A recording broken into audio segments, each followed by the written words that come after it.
வரவேற்பதில் Dallas Mariamman temple மீண்டும் ஒரு முறை மகிழ்ச்சி கொள்கிறது. மீண்டும் ஒரு பலத்த கரகோஷம்.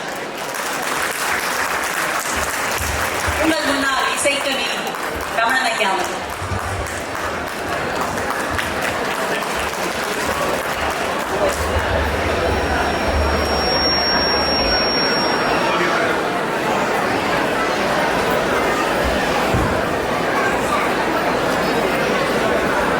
ஓம் சக்தி ஓம்.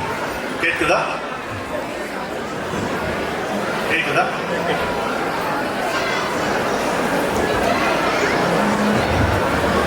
அன்பின் மறுபெயரம்மா நெஞ்சின் ஆருயிர் ஆறுதலம்மா.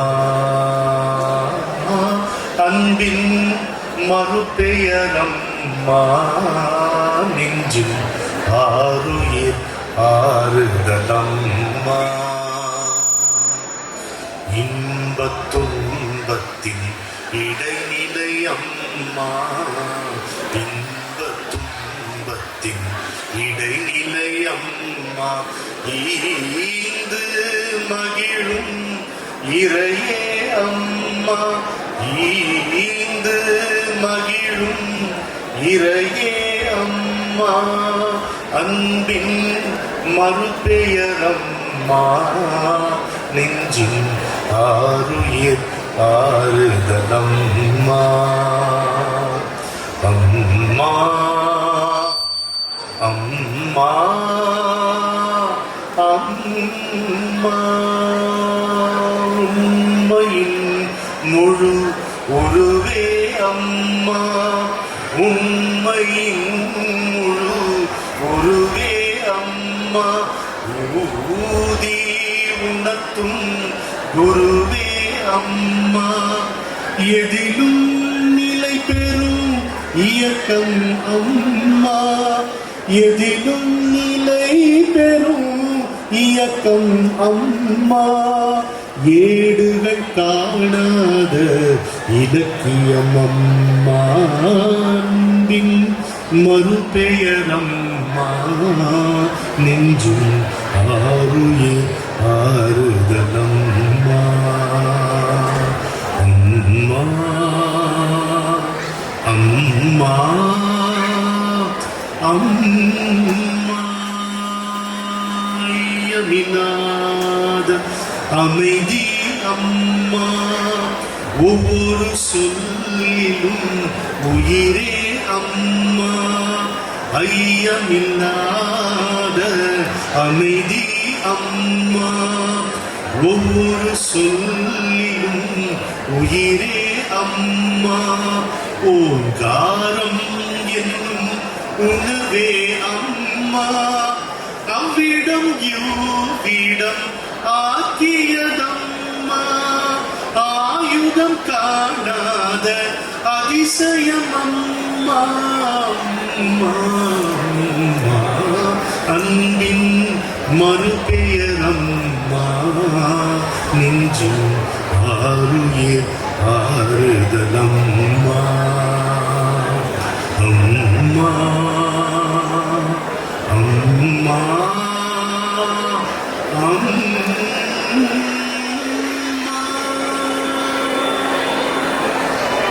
நண்பர்களே வணக்கம்.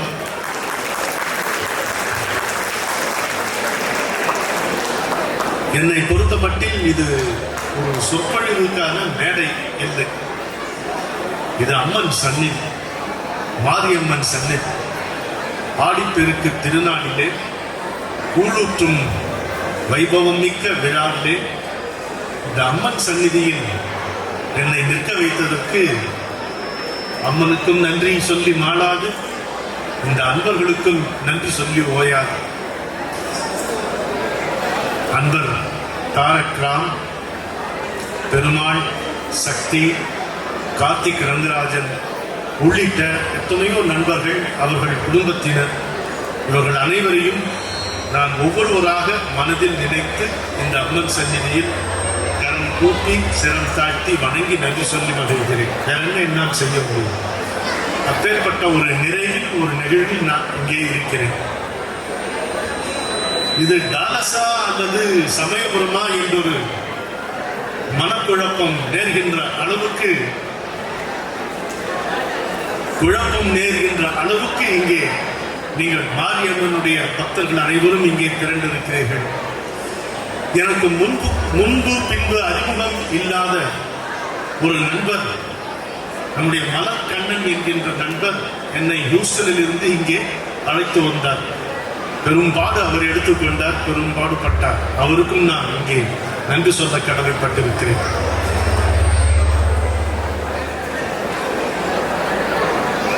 நாம் யாரை மாரியம்மன் என்று கும்பிடுகிறோம் என்பதிலே ஒரு தெளிவு இருக்க வேண்டும். அந்த சில வார்த்தைகள் மட்டும் உங்களுக்கு சொல்லி அமைகிறேன்.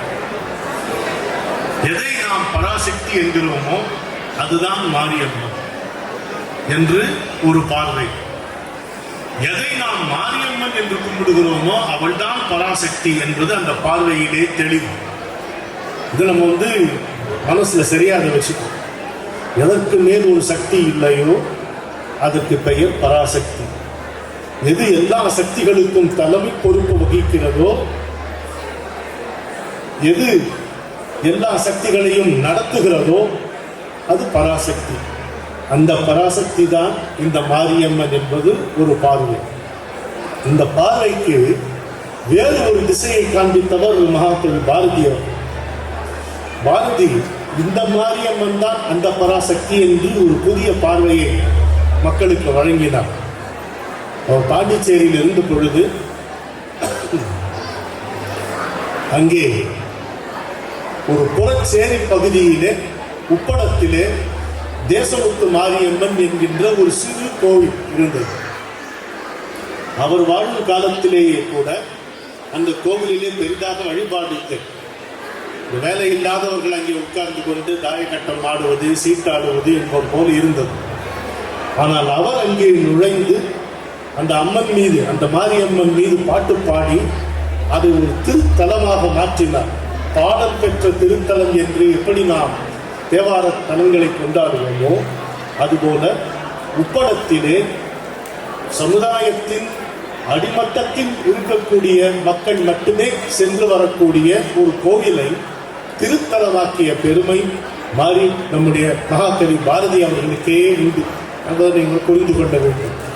அவர் வைத்த பார்வை என்னவென்றால், இதோ இருக்கிறாளே இந்த மாரியம்மன், இவள் தான் நம்ம கண்ணுக்கு தெரியாத பராசக்தி ஆவார் என்று. இவள் தான் கலைமகள், இவள் தான் அலைமகள், இவள் தான் மலைமகள், இவளே தான் முருகனாகவும் மற்ற எல்லா தெய்வங்களாகவும் தன்னை தோற்றுகிறாள் என்கின்ற ஒரு புதிய கொள்கையை அந்த ஊரில் இருந்து புகுத்தியவர் நம்முடைய மகாகவி பாரதி. சமயபுரத்திலிருந்து இங்கே நம்ம மாரியம்மன் எழுந்தருளி இருக்கிறாள் என்பதை நினைக்கும் பொழுதே சிலிர்ப்பாக இருக்கிறது. இங்கே வந்தவர்கள், அம்மனை தரிசித்தவர்கள் எல்லோரும் இங்கே ஒத்துப்பீங்கன்னு நினைக்கிறேன். நான் ஒரு கணம் நம்ம அங்கு பார்க்கும் பொழுது, நின்று பார்க்கும் பொழுது ஒரு சிலிர்ப்பு ஏற்படுகிறதா இல்லையா? ஃபோட்டோலாம் எடுத்துக்கிறோம், அம்மன் கூட ஃபோட்டோ எடுத்துக்கிட்டுங்கிற சந்தோஷம் தான் படுறோம், இல்லைன்னு சொல்லணும். ஆனால் ஒரு கணம் நாம் அவளை பார்க்கும் பொழுது ஒரு சிரிப்பு ஏற்படுகிறதே, அதுக்கு காரணம் என்ன தெரியுமா? அவள் நம்மை பார்க்கிறாள் என்பதுதான். அவள் நம்மை பார்க்கிறாள், அவள் பார்வையில் நாம் படுகிறோம் என்பதுதான் அந்த சிரிப்புக்கு காரணம் என்பதை நாம் புரிந்து கொள்ள வேண்டும்.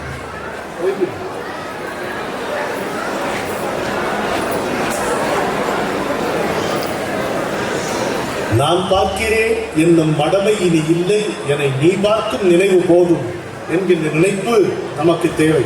அதுதான் முக்கியமாக தேவை. நான் ஒரு சின்ன அனுபவத்தை உங்களுக்கு பகிர்ந்து கொள்ளுகிறேன் உங்களோடு. ஒரு முறை என்னுடைய இமய பயணத்தில் நான் கிட்டத்தட்ட ஒரு 37 முறை ஹிமாலயாஸ் போயிருக்கேன். பல்வேறு பகுதிகளுக்கு போயிருக்கேன். பல நாட்கள் தனிமையிலே அங்கே இருந்திருக்கேன். நான் மட்டும் தனியாக போய் 11 நாள், 21 நாள், 48 நாள்லாம் இருந்திருக்கேன். இது ஒரு தனி அனுபவம். அப்படி ஒரு பயணத்தில் ருத்ரஜாகேஸ்வர் என்கின்ற ஒரு இடத்திலே உச்சியிலே ஏறி நான் நின்று கொண்டிருக்கும் பொழுது இமயத்தை பார்த்து கொண்டிருக்கிறேன். தொடர்ந்து நல்ல அருமையான காட்சி. நீங்க அதை பார்த்தாதான் தெரியும் அது வெறும் மலை இல்லை என்பது அப்பதான் புரியும். அப்படி நான் பார்க்கிற பொழுது இந்த வானில் இருந்து ஒரு கண் என்னை பார்த்த மாதிரி இருந்தது. ஒரு கண், ஒற்றை கண், பெருசா எப்படி இருக்கும் வானத்துல பெருசா ஒரு கண் அப்படி திறந்து என்னை பார்த்தது போல ஒரு அனுபவம் எனக்கு அப்பொழுது ஏற்பட்டது. இது யாருடைய கண், இது ஏன் என்னை பார்க்கிறது என்று எனக்கு ஒரு பக்கம் பிரமிப்பு, இன்னொரு பக்கம் வியப்பு, இன்னொரு பக்கம் சிரிப்பு, எல்லாமாக ஒரு நகரியிலே நான் இருந்தேன். அங்கிருந்து கீழே நான் வரும் வரை அந்த கண் என்னை பார்த்து கொண்டே இருந்தது. அன்று இரவு நான் உறங்க முயற்சித்தால் உறக்கத்திற்குள்ளும் அந்த கண்ணே ஊடுருவி நின்றது. என் கனவிலும் அந்த கண் அத்துமீறி உள்ளே நுழைந்து என்னை மொத்தமாக பார்த்தது, குடைந்து குடைந்து பார்த்தது. என் உயிர் என்பதற்கு பதிலாக அதனிடத்தில் ஒரு ஒற்றை விழி வந்து உட்கார்ந்து கொண்டிருந்தால் எப்படி இருக்கும், அப்படி இருந்தது. அந்த கண், இந்த மாரியம்மனின் கண் என்பது பிற்பாடு எனக்கு தெரிந்தது, பிற்பாடு எனக்கு அனுபவமானது. அதுவே அந்த அனுபவமே ஒரு பாடலாக தன்னை பதிவு செய்து கொண்டது. ஒரு பாட்டு பாடி பார்ப்போமா? ஒரு பாட்டு மாரியம்மன் மேல பாடி பார்ப்போமா? சரி, எல்லாரும் கேட்பீர்களா அமைதியாக? கண்ணாகருத்த விழி காலா நடுங்கோ விழி, கண்ணாகருத்த விழி காலா நடுங்கோ விழி, பெண்ணா பெரிய விழி பேச்ச நிறுத்தும் விழி, உள்ளம் தொலைக்கும் விழி உசுரையெல்லாம் பேக்கும் விழி, உள்ளம் தொலைக்கும் விழி உசுரையெல்லாம் பேக்கும் விழி, வழிய மறிச்ச விழி வாழ்வெல்லாம் கேட்கும் விழி, வழிய மறிச்ச விழி வாழ்வெல்லாம் கேட்கும் விழி. ஆத்தா மாரியாத்தா கொஞ்சம் அசந்த வேளையிலே என்ன பார்த்தா, ஆத்தா மாரியாத்தா கொஞ்சம் அசந்த வேளையிலே என்ன பார்த்தா, தூக்கமா மயக்கிருவா துக்கமா கலக்கிருவா, தூக்கமா மயக்கிருவா துக்கமா கலக்கிருவா. இந்த மைக்கு கொஞ்சம் செட்டிலானா நல்லா இருக்குப்பா, பேசவே விடாம சிரமப்படுத்துதுப்பா, கொஞ்சம் பாருங்களேன் ஏதாவது. தூக்கமா மயக்கிருவா துக்கமா கலக்கிருவா, ஏக்கமா ஏங்க வைப்பா இடையில தேங்க வைப்பா, பசியா எரிச்சிருப்பா பல சோறா தடிச்சிருப்பா, பசியா எரிச்சிருப்பா பல சோறா தடிச்சிருப்பா, பார்க்கிறது அத்தனையும் பலமுகமா சிரிச்சிருப்பா, பார்க்கிறது அத்தனையும் பலமுகமா சிரிச்சிருப்பா. மாரியாத்தா சொப்பனத்து வாசலிலே என்ன பார்த்தா, மாரியாத்தா சொப்பனத்து வாசலிலே என்ன பார்த்தா, இடிய போடச்சகை எனக்கு பொறுக்கும் கை, விடிய போடச்சகை இழந்த ஒருக்கும் கை, முடிய பீச்சகை முத்தாக இறக்கிங்கை, முதலையும் முடிவையும் மூர்க்கமா எரிஞ்சகை, முதலையும் முடிவையும் மூர்க்கமா எரிஞ்சகை, மூலையில அழுதவன முழுசான சகை, மூலையில அழுதவன முழுசான சகை. ஆத்தா மாரியாத்தா தட கிறங்கி கிருக்கையிலே என்ன பார்த்தா, ஆத்தா மாரியாத்தா தட கிறங்கி கிருக்கையிலே என்ன பார்த்தா. மூச்சு என்னும் வெள்ளத்துல முன்னாம படகு விட்டு,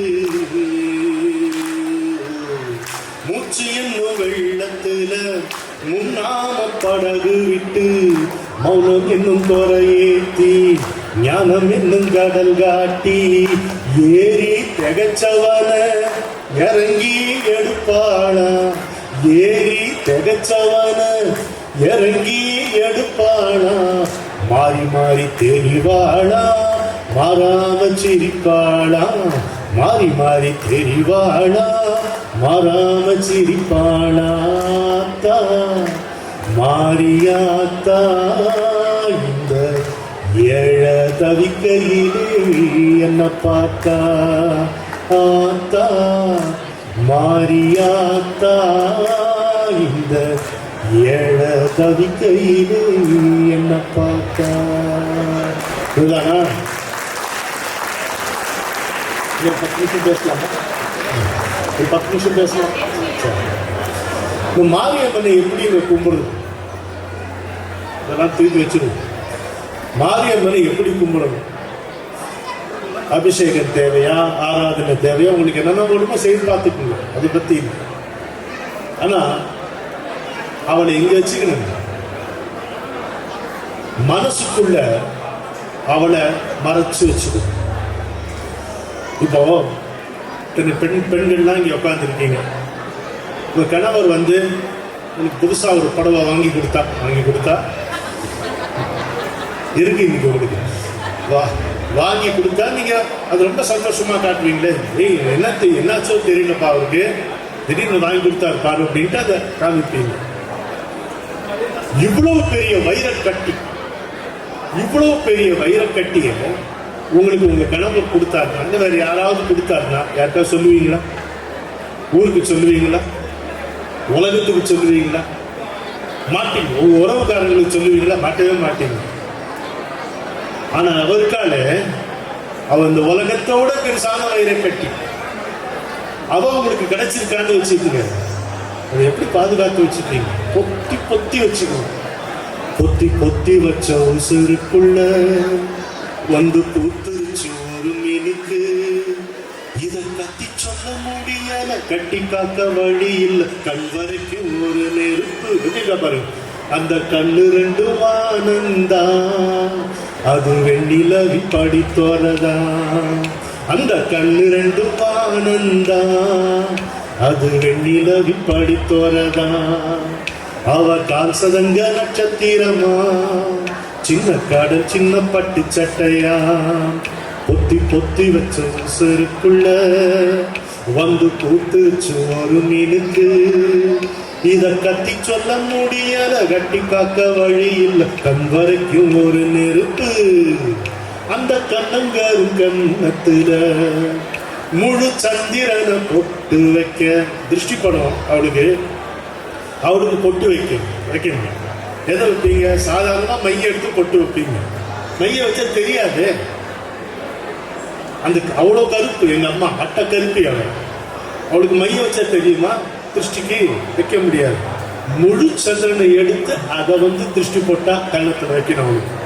அந்த கண்ணங்காரும் கண்ணத்துல முழு சந்திரனை பொட்டு வைக்க, அவ சின்னஞ்சீரு விழியாலே உசுர சொப்பனத்தில் தொட்டு வைக்க, இன்னும் என்ன கரும்பா பிழிஞ்சு ரசம் ஏந்தி குடிக்கும் அழக, நானே முன்ன இன்னும் பாடணும், மூச்ச பிடிச்சாடணும், நன்றியும் அதுக்கு சொல்லணும். அந்த கண்ணு ரெண்டு வானந்தா அது வெண்ணிலவின் படித்தோரதா. பாட்டு இருக்கட்டும், என்ன டெக்னிக் அதை மட்டும் உங்களுக்கு சொல்லுங்க. உங்க வாழ்க்கையினுடைய எல்லா நிகழ்ச்சிகள் கூடயும் அவளை தொடர்பு படுத்தணும், அவளை சம்பந்தப்படுத்தணும். இதாங்க பெரியவங்க நமக்கு சொல்லிக் கொடுத்த டெக்னிக். அதாவது பூஜை நேரத்துக்கு மட்டும் மாரியம்மன் வச்சுக்க கூடாது. இல்லை ஒன்று வேண்டிக்கிறோன்னு வைங்க, என் பையனுக்கு சீட்டு கிடைக்கணும், பொண்ணுக்கு ஒரு நல்ல வரன் கிடைக்கணும், எங்க கணவர் எங்கிட்ட அன்பா இருக்கணும், இந்த மாதிரிலாம் வேண்டுதல் இருந்ததுன்னா அதுக்கு மட்டும் வச்சுக்க கூடாது, எல்லாத்துக்கும் வச்சுக்கணும். மாரியம்மனை கூட வச்சுக்கணும், அவளை தொட்டுக்கணும், அவ கூட ஒரு தொடர்பு இருக்கணும். எப்படி? காலையில எழுந்துக்கும் பொழுது கண்ணு முடிச்சோன்ன மாறின்னு முழிக்கணும். அம்மா நல்லா தூங்கினியான்னு அவங்க விசாரிக்கணும். அவ தூங்குவாள இந்த தத்துவம் எல்லாம் பேசக்கூடாது. அம்மான்னு வந்துட்டுன்னா தத்துவம் எதுவும் எடுபடாது, தகவல் தான் எடுபடும். சாதாரணமாக அவளை அம்மா மாதிரி வச்சு நம்ம தூங்கினேன் தான், நான் நல்லா தூங்கினேன் அப்படி சொல்லிக்கணும். காஃபி தனியாக குடிக்கக்கூடாது, அவளை கூப்பிட்டு குடிக்கணும். என்ன மாரியம்மனுக்கு காஃபியே? மாரியம்மனுக்கு மசாலா உடைக்கலான்னு காஃபி வைக்கக்கூடாதா? காஃபி குடிக்கும் போது அவளை கூப்பிட்டுக்கணும், வாமா காஃபி சாப்பிடு, இவ்வளோ சக்கரை வேணாம் அவனுக்கு, நான் கம்மியாக போடுறேன். இப்படி ஒரு தொடர்பு ஏற்படுத்திக்கணும். குளிக்கும் போது அவளை சேர்த்துக்கணும். துணி உடுத்திக்கும் போது அவளை கூப்பிட்டுக்கணும். எப்படி இருக்கு, நல்லா இருக்கா? நீ மட்டும் இருக்கிறிய, பாரு, சரி நாளைக்கு எனக்கு ஒரு நல்லதா ஒன்று வாங்கி, இப்படி பேசணும். ஒவ்வொரு கணமும் உங்களுடைய அன்றாட வாழ்க்கையில் ஒவ்வொரு நிகழ்ச்சியிலும் நீங்கள் அவளை தொடர்புபடுத்திக் கொள்ள வேண்டும். எல்லா உணர்ச்சிகளிலும் நீங்கள் அவளை தொட்டுக் கொள்ள வேண்டும். நமக்கு உணர்ச்சி மயமா இருப்போம். நம்ம ஆசை, கோபம், அபிப்பிராயம், எதிர்பார்ப்பு, ஏமாற்றம், இது எத்தனையோ உணர்ச்சிகள் நமக்கு இருக்கு. இந்த எல்லா உணர்ச்சிகளையும் அவளை நோக்கி திருப்பி. ஆசைப்பட்டா அவளுக்கே ஆசைப்படணும், கோவப்பட்டா அவன் மேலேயே கோவப்படணும். வேற யார் நம்ம கோவத்தை தாங்குவாங்க? அது ஒரு பொருட்டா மதிப்பாங்களா? அவதான் அதை வாங்கிக்கும். ஏங்கினா அவளுக்காக ஏங்கு. சந்தோஷப்பட்டா அவளை நினைச்சு சந்தோஷப்படணும். வருத்தப்பட்டா அவ வரலையேங்கிற வருத்தம் தான் நம்ம படணும். இப்படி நம்முடைய மனத்தினுடைய எல்லா உணர்ச்சிகளுக்கும் திசையாக, இலக்காக எல்லாவற்றையும் அவளை நோக்கி நம்ம திருப்பினோம். ஆனால் அவள் நம்மை நோக்கி திரும்புவாள். இதுதான் ஒரு மனிதனுடைய உண்மையான ஆன்மீக பயணம். அப்படி நம்ம உள்ள திரும்புவோம். உள்ள திரும்பினா என்ன ஆகும்? எப்பொழுதுமே அவள் நம்மை பார்த்து கொண்டிருக்கிறாள் என்பது விளங்கும். நாம் திரும்புவதற்காக நமக்காக அவள் காத்து கொண்டிருக்கிறாள் என்பது விளங்கும். நாம் என்ன நினைக்கிறோம்? நாம் அவளுக்காக காத்து கொண்டிருக்கிறோம் என்று நினைக்கிறோம். இல்லை, அவதான் நமக்காக காத்து கொண்டிருக்கிறாள் என்பது நாம் அப்படி உள்ளே திரும்பினால் விளங்கும். அப்படி உள்ளே திரும்புவது எப்படி கேட்டால், எல்லா உணர்ச்சிகளையும் அவளை நோக்கி திருப்பினால் விளங்கும். எனக்கு கொடுக்கப்பட்ட நேரம் முடிந்து கொண்டிருக்கிறது. இப்போ இந்த கூழ் ஊத்துற திருவிழாங்கிறது டாலஸ் வரைக்கும் வரும் அப்படிங்கிறது நான் நினைச்சு கூட பார்க்க முடியல. உங்களுக்கு நீங்க இதுல ஈடுபட்டு இருப்பதனால இதனுடைய மகத்துவம் தெரியலன்னு நான் சொல்லலாம். தவறா சொல்றேன்னு நினைக்காதீங்க. இல்லை, நீங்க இது நடத்துறீங்க, இதுல பங்கு கொள்றீங்க, அதனால இதனுடைய மகத்துவம் உங்களுக்கு தெரியல. நான் வெளியிலேருந்து வரணும். வெளியில இருந்து கொண்டு இதை நான் பார்க்கும் பொழுது எனக்கு இது ஒரு பிரம்மாண்டமாக இருக்கிறது. எனக்கு இது ஒரு நம்ப முடியாத காட்சியாக இருக்கிறது.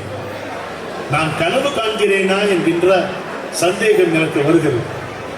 நான் இருப்பது இந்த அமெரிக்காவில் டாலஸ் தானா, இன்னைக்கு சமயபுரமா என்கின்ற குழப்பம் எனக்கு நிச்சயமாக வருகிறது. உணர்ச்சி மேலிட்டு நான் இந்த வார்த்தைகளை பேசவில்லை, உபசாரத்திற்கோசம் இதையெல்லாம் நான் உங்களுக்கு சொல்லவில்லை.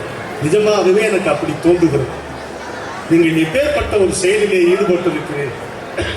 தமிழர்களாகிய நீங்கள், பெரும்பாலும் தமிழர்களாகிய நீங்கள் புலம்பெயர்ந்து இங்கே வந்திருக்கிறீர்கள். நீங்கள் வரும்போது கூட அவளும் இங்கே வந்திருக்கிறாள் என்பதை நினைக்கும் பொழுது எனக்கு மலைப்பாக இருக்கிறது. இந்த மாரியம்மனின் கருணையை எண்ணி எண்ணி வியப்பாக இருக்கிறது. கடவுளிடம் இருக்கக்கூடிய மிகப்பெரிய வசதி என்ன தெரியுமா? நாம எங்கே இருக்கிறோமோ அங்கே அவளும் இருப்பாள் என்பது. ஏதோ ஒரு இடத்தில் மட்டும் இருப்பது அல்ல இறைவன் என்பது. ஏதோ ஒரு கோயிலில் மட்டும் குடியிருப்பவள் அல்ல மாரியம்மன் என்பவள். நீங்கள் எங்கே இருக்கிறீர்களோ அங்கே அவளும் இருக்கிறாள். இதுதான் நிதர்சனம், அல்லது இதுதான் சத்தியம். இந்த சத்தியம் நிதர்சனம் ஆவதுதான் உண்மையான ஆன்மீக அனுபவம் என்பதை நான் உங்கள் முன்பு மன்றாடி கேட்டுக்கொள்ளுகிறேன். அனுபவியுங்கள், ஒவ்வொரு நாளும் அனுபவியுங்கள். ஆன்மீகம் என்றால் ஏதோ தத்துவம் பேசுவது அல்லது பூஜை அறையோடு முடிகின்ற ஒன்று என்று நினைக்காதீர்கள். அதனால்தான் மாரியம்மன் இங்கே வந்திருக்கிறோம். காஞ்சி மகா பெரியவர் பாரதிக்கு முன்பு இதே தத்துவத்தை நமக்கு எடுத்து காட்டியிருக்கிறார். என்னன்னு கேட்டீங்கன்னா, பேச்சாயி அப்படின்னு ஒரு தேவதை வழிவர். யார் பேச்சாயி? சரஸ்வதி தான் பேச்சாயி. வாக் தேவின்னு சொல்றதுல அது கலோக்கியலா பேசும்போது பேச்சாயி என்கின்ற சொல்லும். இப்படிதான் ஒரு சொல்லுக்கும், பிடாரி என்கின்ற சொல்லுக்கும் அப்படி பொருள் இருக்கு. ஒவ்வொரு சொல்லுக்கும் பராசக்தியோடு தொடர்பு படுத்தித்தான் பொருள் சொல்லப்படுகிறது. இதை நம்ம தெளிவாக புரிஞ்சுக்கிட்டா நல்லா இருக்கும். இன்னொன்று, நீங்க மாரியம்மன் என்ன கேட்கலாம்னு எதை வேணா கேட்கலாம், எதை வேணா கேட்கலாம். அவ கொடுப்பாள அந்த நம்பிக்கை மட்டும் குறையவே கூடாது. O God, if there is a God, save my soul, if there is a soul, அப்படி இருக்கக்கூடாது. பிரார்த்தனை பராசக்திட்ட பிரார்த்தனை செய்வதாக பாரதியார் கேட்ட மாதிரி இருக்கும். இன்னை சில வரங்கள் கேட்டேன், இவை நேரே இன்று எனக்கு தருவாய். என் முன்னை தீயவினை பயன்கள் இனி மூடாதழிந்திடுதல் வேண்டும். இனி என்னை புதிய உயிராக்கி என ஏதும் கவலையறச் செய்து மதி தன்னை மிக தெளிவு செய்து என்றும் சந்தோஷம் கொண்டிருக்க சேவை. அப்படி கேள்வி உரிமையோடு கேட்கணும். அப்பா சொத்து பிள்ளைக்கு தானே சொல்லுவாங்க, அம்மா சொத்து பொண்ணுக்கு தான், அப்படி நீங்க கேட்கணும். சரி, ஒரு சின்ன டெக்னிக் அதுலயும் கேட்கும் பொழுது நீங்க என்ன ஆசையோ கேட்டுருங்க, கூடவே ஒரு வார்த்தை சேர்த்துக்கிறது. மாரியம்மா, எனக்கு இது வேணும், கொடு, எனக்கு இது நல்லதா இருந்தா கொடு அப்படின்னு ஒரு வார்த்தை சேர்த்து. நான் கேட்கிறேன், ஆசைப்பட்டேன், கேட்கிறேன், எனக்கு இது நல்லதுன்னா நீ கொடு அப்படின்னு கேட்கணும். அப்ப கொடுத்தா என்ன பொருள்? நம்முடைய நன்மைக்காகத்தான் அவள் கொடுத்திருக்கிறாள் என்று பொருள். கொடுக்கவில்லை என்றால் நம்முடைய நன்மைக்காகத்தான் அவள் அதை கொடுக்காமல் நம்மை காப்பாற்றி இருக்கிறாள் என்று பொருள். இப்படி நீங்கள் வேண்டிக் கொள்ள வேண்டும் என்று நான் உங்களை வேண்டிக் கொண்டுகிறேன். அப்போ இன்னும் இந்த வாழ்க்கை தெளிவாக இருக்கும், ரம்யமாக இருக்கும். ஒவ்வொரு கணமும் உணர்ந்து உணர்ந்து வாழுகின்ற சுகம் நீங்கள் ஒவ்வொருவரும் அனுபவிக்கலாம். அதுக்கு படிப்பு தேவையில்லை, அந்த கலை நிகழ்ச்சிகள் தேவையில்லை, நம்பிக்கை இருந்தால் போதும் என்று பாரதியார் நமக்கு சொல்லுகிறார். நம்பினார் கெடுவதில்லை, 4 மறை தீர்ப்பு, இது 4 மறை தீர்ப்பு. அம்பிகையை சரண் புகுந்தால் அதிக வரம் பெறலாம், நாம் அதிக வரம் பெறலாம். இது பாரதியாரே போட்ட மெட்டு. கூடவே சேர்ந்து ஒரு ஓங்காரம் வருது. பாரதியார் அவர் பாட்டுக்கு அவரே போட்ட மெட்டு தேசமுத்து மாதிரி. இந்த மெட்டுக்கு நீங்க அதை பாடி பழக வேண்டும் என்று சொல்லி நிறைவாக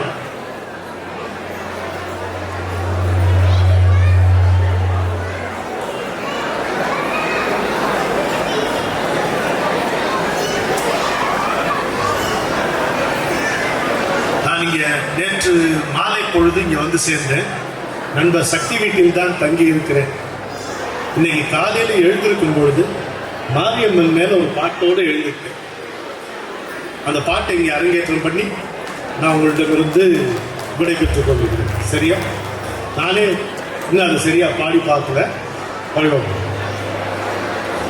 எங்கோ இருக்கிற டலசிலே எங்கும் இருக்கிற மாரியம்மா, எங்கோ இருக்கிற டலசிலே எங்கும் இருக்கிற மாரியம்மா, தங்க மனசு வச்சு புட்டா அவ தங்க மனச பாடுங்கம்மா, தங்க மனசு வச்சு புட்டா அவ தங்க மனச பாடுங்கம்மா. இப்படி வந்தா சிங்க முதுகுல ஏறி வந்தா அம்மா சிரிச்சு சிரிச்சு பேச வந்தா, சிங்க முதுகுல ஏறி வந்தா அம்மா சிரிச்சு சிரிச்சு பேச வந்தா, எங்க நடுவில் வாழ வந்தா நம்ம ஏத்தி வைக்க இறங்கி வந்தா, எங்க நடுவில் வாழ வந்தா நம்ம ஏத்தி வைக்க இறங்கி வந்தா,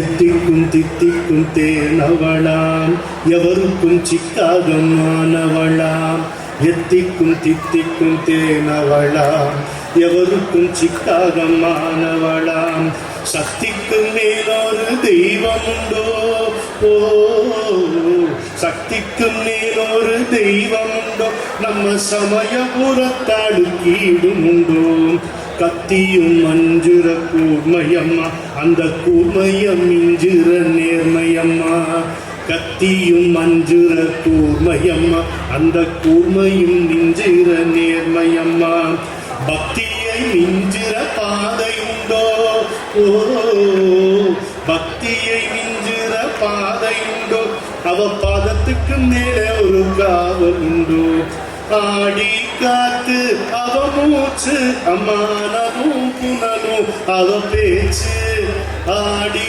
காத்து அவ மூச்சு அம்மா ஆனதும் புனலும் அவ பேச்சு தேடி வந்த தெய்வத்துக்கு ஒரு திருக்கோவில் கட்டுவோம் வாருங்கய்யா. எல்லாரும் சேர்ந்து கட்டணும். தேடி வந்த தெய்வத்துக்கு ஒரு திருக்கோவில் கட்டுவோம் வாருங்கய்யா. பச்சை குழந்தை போல இருப்பா அவ பாட்டிக்கு பாட்டியத்தானி இருப்பா. 2 வடிவமும் அவளுக்கு உண்டு. பச்சை குழந்தையா இருக்கிற வடிவம், பாட்டியா ஒரு வடிவம், இதெல்லாம் அனுபவிக்கணும். பச்சை குழந்தை போல இருப்பா அவ பாட்டிக்கு பாட்டியத்தானி இருப்பா. கச்சகட்டி ஆடுங்கடா நம்ம காளிக்கு படையல போடுங்கடா. கொதிக்க கொதிக்க காய்ச்சிடுவோம் கூழ குளிர குளிர ஊத்திடுவோம். அப்படிதானே தாரக்கு வீட்டில் நேற்றுக்கு கொதிக்க கொதிக்க கூழ் காய்ச்சி இன்னைக்கு நமக்கு கொடுக்கும்போது குளிர குளிர மனசு குளிர வயிறு குளிர உயிரெல்லாம் குளிர குளிர அது கொடுத்தாங்களே, இவ்வளோ அழகா இருந்துச்சு. கொதிக்க கொதிக்க காய்ச்சிடுவோம் கூழ குளிர குளிர ஊத்திடுவோம்.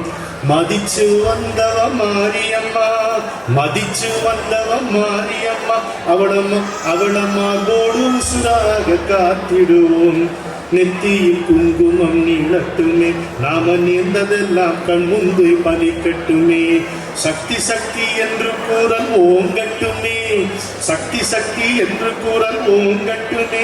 நம்ம சந்ததியை அவளாலே வாழட்டுமே. மாறி மாறி என்று மார்பு துடிக்கட்டுமே. நம்ம மனசெல்லாம் மஞ்ச முகம் சிரிக்கட்டுமே. டாலசீனிமே சமயபுரம் இங்க காலையும் மாலையும் உடுக்க சத்தம். மாரியம்மன் கூட ஒரு தொடர்பு ஏற்படுத்திக்கிட்டா நமக்கு உள்ளே உடுக்க சத்தம் கேட்கும். டாலசீனிமே சமயபுரம் இங்க காலையும் மாலையும் உடுக்க சத்தம். வேப்பில காத்து வீசுதம்மா நம்ம வேதனை எல்லாம் விலகுதம்மா. ஆத்தா நீயே சொந்த மடி நாங்க ஆடுற தொட்டில் அந்த மடி பார்த்து போட்டு கொடுத்திடடி உன் பார்வைக்குள்ளேயே வச்சுக்கடி. இந்த பச்சை புள்ளைய பார்த்துக்கடி இந்த பச்சை புள்ளைய பார்த்துக்கடி என்று ஒரு பாடல் உங்களுக்காக இந்த மாதிரி நமக்காக அறிமுகம் செய்து ஒரே ஒரு வார்த்தை சொல்லி முடிக்கிறேன். இது ஊர் கூடி தேர்ந்தெடுக்கும் செயல். இது ஒற்றையாளாக செய்கின்ற வேலை அல்ல. இங்கே திருக்கோயில் கட்டுவது அதை நிர்வகிப்பது என்பது. எனவே பாரதியார் சொல்லுகிறார், நிதி மிகுந்தவர் பொற்கு வைத்தார். யார்கிட்ட பணம் அதிகமா இருக்கோ கிவ் சாக்ஸ் ஆஃப் கோல்டுங்கிறார். நிதி குறைந்தவர் காசுகள் தாடி. குறைவா செல்வம் இருக்கிறவங்க சில்லறையா கொடுங்க. அதுவும் மற்றவர் வீட்டை பெரிய செல்வம் இல்லை சில்லறை கொண்டு இல்லை நான் என்ன செய்ய. அதுவும் மற்றவர் வாய்ச்சொல் அருளி. நல்ல வார்த்தை சொல்லுங்களேன். இப்போ கோயில் கட்டி என்ன செய்ய போறீங்கன்னு கேட்கக்கூடாது குதர்க்கமா. அப்படியா? ரொம்ப நல்லது, நல்லபடி நடத்துங்க, என்னுடைய வாழ்த்துக்கள் சொல்லணும். அதுவும் தாண்டி ஒன்று இருக்கு. ஓ எனக்கு சொந்தமும் எதுவும் தெரியாது, பேசவும் தெரியாது, ஆனால் தெம்பு இருக்குல்ல, 4 சேரை இழுத்து போடு, 4 மேஜை இழுத்து போடு. ஆண்மையாளர் உழைப்பை நல்கியிருக்கிறார். திரும்ப சொல்றேன், நிதி மிகுந்தவர் பொற்குவை தாரி, நிதி குறைந்தவர் காசுகள் தாரி, அதுவும் மற்றவர் வாய்ச்சொல் அருளி, ஆண்மையாளர் உழைப்பை நல்கிய அந்த பாரதி வாக்கை பற்றி கொண்டு மாரியம்மன் பாதங்களை கண்ணில் ஒற்றிக்கொண்டு நெஞ்சிலே நிறுத்தி கொண்டு வாழ்வோம். ஒவ்வொரு நாளும் இதமாக, ஒவ்வொரு கணமும் சுகமாக நாம் வாழ்வோம். இரவும் பகலும் நிறைவாக, இகமும் பரமும் சுகமாக. மீண்டும் உங்களை